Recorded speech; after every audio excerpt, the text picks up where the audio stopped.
Hi everyone, my name is Sarah and today we are doing a closer look at Instagram.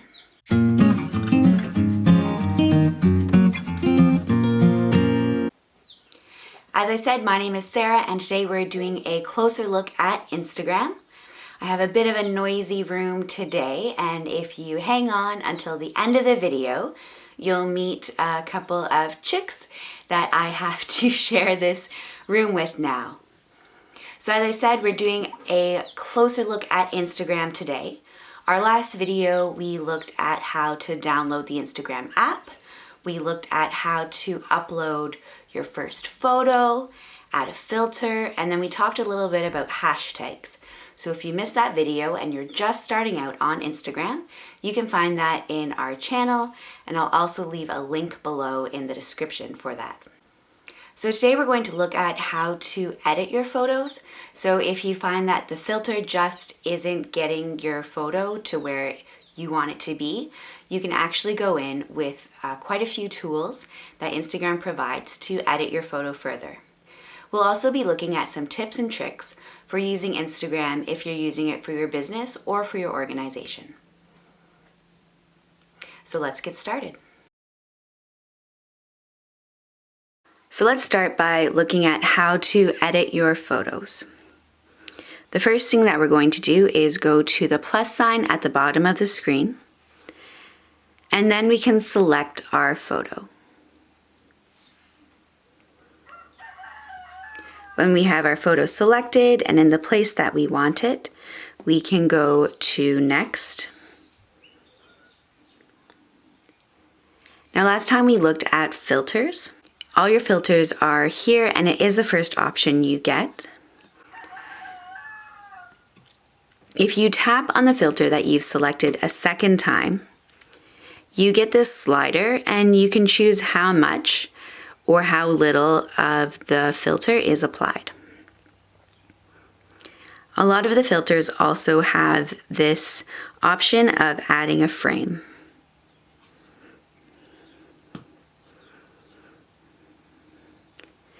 Instead of adding a filter though, today we're going to look at editing a photo. Editing a photo is great if you took it at a bit of a weird perspective, maybe if it's a little bit too dark or too bright, and the filters just aren't getting quite to where you want the photo to be. So the first option we have is to adjust it, and we can do that in a couple of different ways.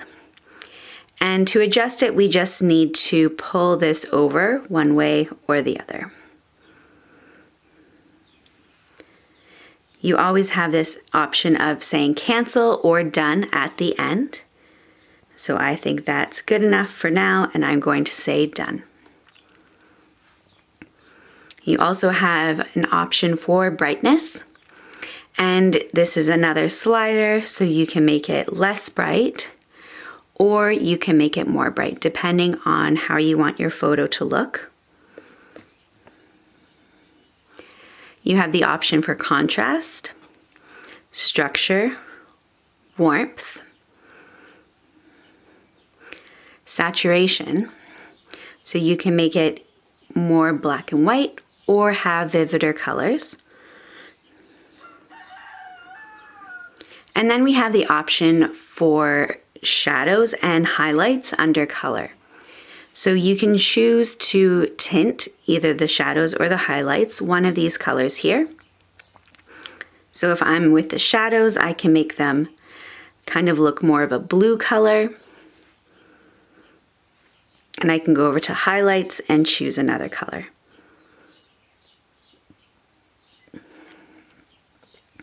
I don't actually like the way this is making my photo look, so I'm going to say cancel. And it just cancels that single tool and those actions. So I don't have to go back and worry about fixing any of the other edits that I've already made. If you're going to be using these tools, it is a good idea to play around with them and get to know them. There's lots of different tools, and getting to know what they will do to different photos will help you edit your photos better.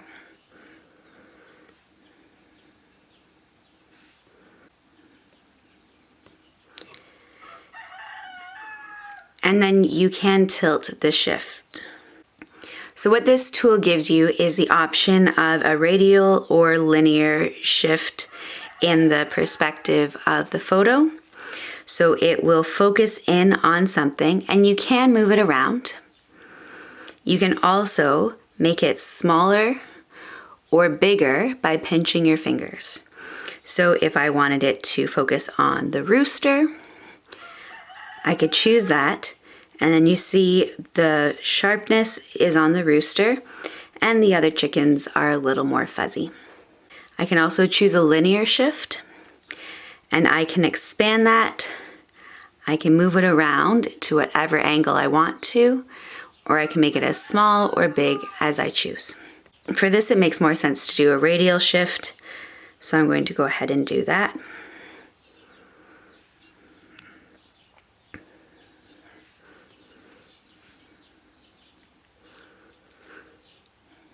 And then I can say next when I'm happy with my photo. Now I'm at the stage where I will add a caption, any hashtags, and I can share the photo after that. This one I'm just going to cancel though, and I can either save it as a draft or discard it. If you're using your Instagram page for a business or organization, there are a couple of things that you can do differently. If you go to the menu option up at the top, you can change information about your account. And you see here, I have the option of switching this account to a personal account. And that's because I've already set it up as a business account. So if you do have a business or an organization that you're using Instagram for, you will want to set it up as a business account. You do have a few options that are different if you're using them as a business account, including things like analytics. Now, if you're looking for analytics, you can go to your insights and you can see your content and your activity, your audience, and this will give you information about who is looking at your posts, where they're from, how your posts are doing, and more information there. So you'll have a couple of things here. You can see when most people are going onto your account to find photos, what time they are looking at your photos, and then that can help you determine when you're actually going to put your posts up online. So if you are using it for your business or organization, signing up for a business account is useful. So our first tip for using Instagram for a business or organization is to think about your marketing, your logos, and your colors. So a good example of this can be found on the Camp Muskoka Coffee Instagram page. You can see here that they have templates that they're using. So by using templates, it becomes very easy to convey information and for people to immediately know what that information is going to be about. You can see they're also very good with their branding, so they're always using purples because purple is in their logo. So another way to create a look or feel or brand on your Instagram account for your business or organization is by limiting the number of filters that you use. So a good example of this is from Natural You. So you can look on their account and see that they have consistent lighting, their photos are of a consistent quality, and also they don't use a lot of different filters.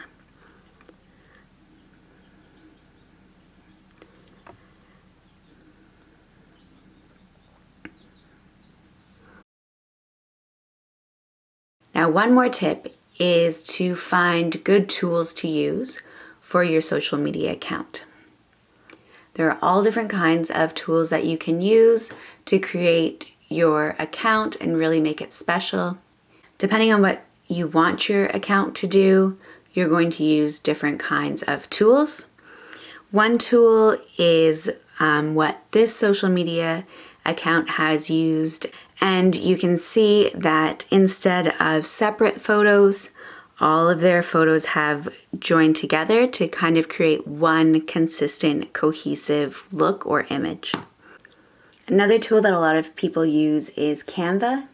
Canva allows you to create social media posts with pictures and text. It is a freemium service, so for the basic level it is free, but if you want full access, then there's different levels of payments that you can pay. So you have access to stock photos, and you can add a whole bunch of different kinds of text. You can add different fonts. You can create really nice posts and share information in a really professional looking way. There's also lots of fun tools and apps that you can use to have fun with your posts. So you can make a stop motion video. There's apps like Boomerang, which will loop short videos. So this was Amory with her porcupine story time. Finally, what you want to do is find out what other people in your field are doing on Instagram. Looking at other people's posts is a great way of finding relevant hashtags. It's a good way of watching for trends and also getting ideas about what's happening in your field. So for us, we follow a lot of libraries. This not only helps us find out what's happening at those libraries. It's been really handy with the COVID-19 pandemic to see what people are doing, what kind of programs they're running, what kind of service they're providing. It also helps us find good hashtags. It gives us ideas about what we could be or maybe should be using as well. So here's an example of a book face done by the Aurelia Public Library. And you can see here that if we look at the full description, they have all sorts of hashtags, and maybe we've been missing out on some. So maybe we don't use libraries of Instagram, and that would be something that would be relevant for us to use. Now, it is nice that we are a library and we don't really have to worry about following other people. There's not the same level of competition in libraries that there are in other businesses and organizations. Another thing that you can think of is maybe following other businesses in your area. If you're downtown, maybe follow other businesses that are downtown to help build community, help your networking, and really have a good idea about what's going on. Also, a lot of times, if you follow businesses, they might follow you back. Thank you so much for watching our video. If you have enjoyed it, please give it a like below. If you have any questions or comments, please leave them in the comments below. You can also find us on Facebook, on Instagram, Twitter, or by email at info@bracebridgelibrary.ca. Now, I did mention that I was sharing the room with some chicks. You might have heard them peeping. Oh, and here we go. So, let's see. Now, they were just born yesterday, or they just hatched yesterday, and there we go. So thanks for watching our video, and from all of us, take care and stay safe. Bye.